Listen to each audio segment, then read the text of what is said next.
Guys, there's a lot of rumors going around about this owl's hat and what it might actually do for us. Does it have any benefits? And one thing people are saying is maybe it gives you better luck with hitting the mystery box. I've seen people mention that they'll hear a quote from one of the characters saying that they'll have better luck while wearing the hat. I haven't actually heard that myself, so I'm not sure. I wanted to test this out for myself and see if it actually does allow you to get better weapons out of the mystery box. And what I did was I based it on getting the Apothicon Servant and then Little Arnie's. The reason I wanted to do the Apothicon Servant and Little Arnie's is because the main Easter egg is dependent on it, and it's never been a situation where you had to depend on the mystery box and it's randomizing to be able to do a main Easter egg. Most Easter eggs allow you to build the weapons that you need for it and you have control over it, and I just thought it was really weird that we had to depend on the mystery box this time. And I like the idea of, maybe Treyarch thinking, well, they've got to depend on the mystery box, so we're going to give them something to help them, get this stuff out of the box, because sometimes it might take forever. So I did some testing and this took a really long time. I played 10 games without the hat, and then I played 10 games with the hat. So I played 20 games total, and I hit the mystery box until I got Little Arnie's out and also the Apothicon Servant. I tracked how much it cost and how many hits it took per game. Then I compared the 10 games with the hat versus the 10 games without the hat. And here's a chart that I made to track it. The top 10 games are without the hat and the bottom 10 games are with the hat. I made a column for the Apothicon Servant and then the Little Arnie's, and of course how much it cost and how many hits it took to get it out of the box that game. First thing I'll point out is that the Arnie's showed no improvement with the hat. In fact, it was a lot worse, but I did learn that it's between 20 and 30 hits on average to be able to get them out of the box. For the 20 games I played, that frequency was way better than the Apothicon Servant. It took a lot longer to get the Servant out than the Arnie's. And this 20 to 30 hits is an average. You could get the Arnie's like first hit, or it could take you up to 100 hits. But just know the frequency is better than the Servant. For the Servant without the hat, it was an average of 69.2 hits with a total of 692 hits for 10 games. One game took like 7 hits and then one game took 184 hits, so there's a pretty big range there. With the hat, it was 46.4 hits on average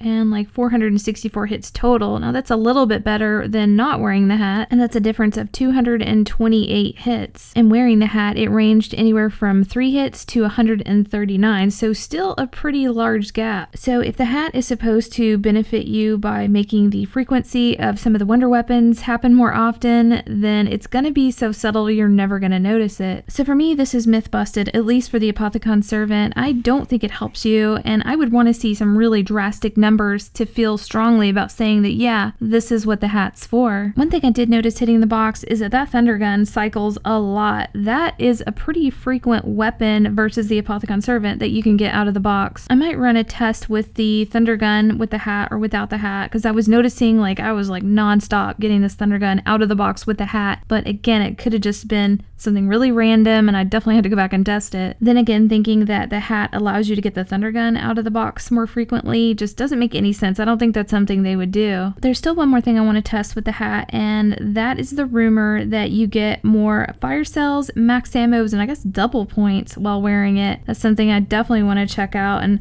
I'll try to run 10 games with and then 10 games without and just go maybe 10 rounds each and see what happens. I personally don't think that is what the benefit of the hat is gonna be, but I just want to be able to prove yes or no, hopefully. But I hope you guys enjoyed this, and we'll see you next video.